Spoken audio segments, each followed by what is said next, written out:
Upgrades.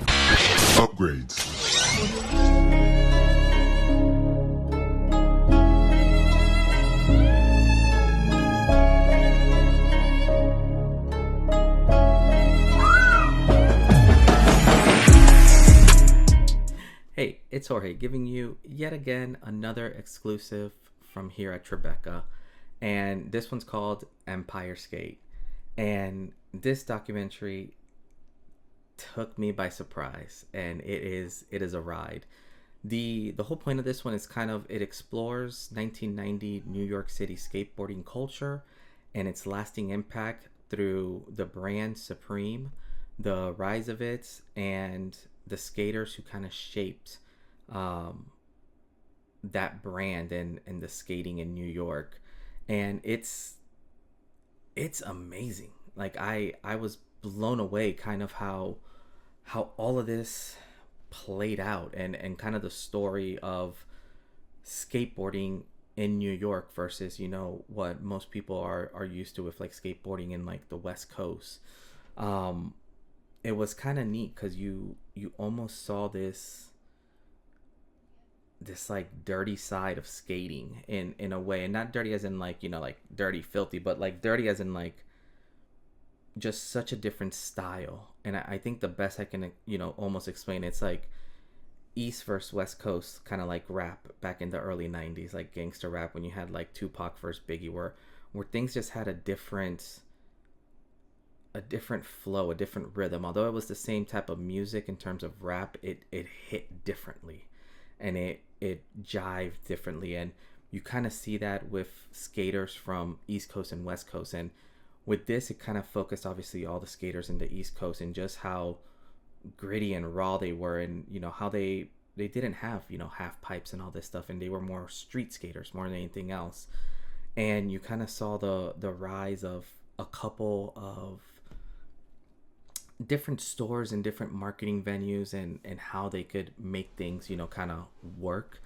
And it was interesting kind of seeing all these different ventures and how they, some of them worked and some of them didn't. And then with Supreme, it was neat how they kind of went with it, and certain, I guess, expectations of this motley crew of people who were there, and who understood the hype behind it.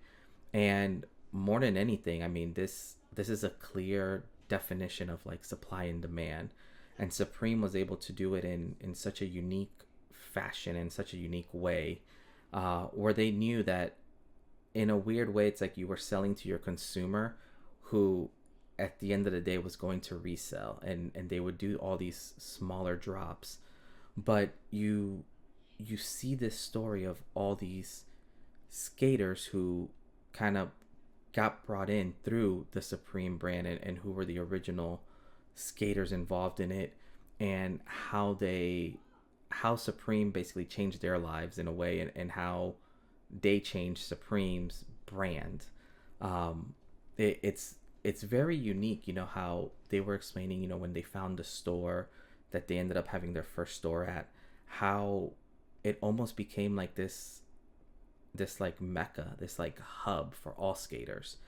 And it's kind of dope when you think about it, when you can have a store that won't let people in, like to like use the bathroom or do the X, Y, or Z. And these guys, they were talking about how they could skate all day long in front, right in front of it or around it, and they can always go in there, go pee, go in there, change if they need to. Like it was such a unique atmosphere that they created, where instead of it just being a store, it was basically a hub, and it attracted all these people to it. I do love how when the store first opened up, how they were talking about how it didn't look like your typical skate shop, and everything was just so perfectly lined up, and how the skateboards were basically used as art. And it shows you how sometimes you can have all these great ideas of like a type of shop or something, but it sometimes takes someone who thinks about things a little bit differently to truly make it pop and make it last.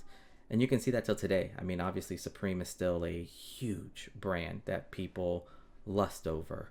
And this kind of shows you the origins of it. But what I love more than anything is you do see the origins of, the store Supreme, but more than anything you kind of see these skaters growing up, and you see these skaters, you know kind of, some of them from the get-go, were just all about skating and all about the streets. And when it came time to kind of, I won't say grow up because that's not the right word, but it's like kind of conform to new structures. Like some of them could do it and some of them couldn't.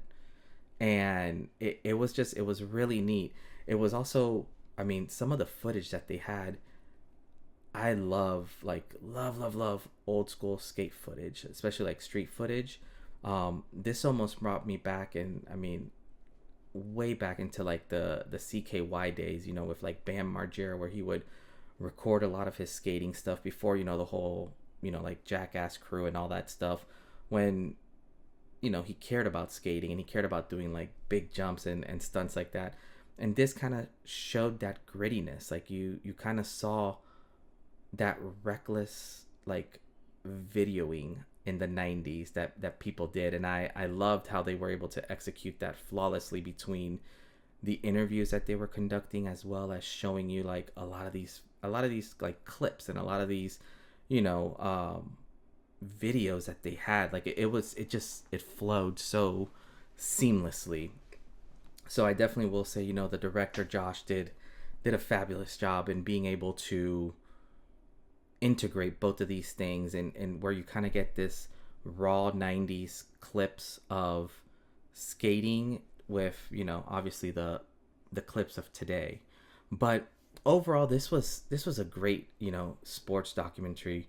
I was blown away by just how much information I got out of it, and how much appreciation I get out of it, just kind of seeing the understanding more of the Supreme brand, instead of it just being this kind of fashion brand that it is now. You kind of get to see a little bit more about it.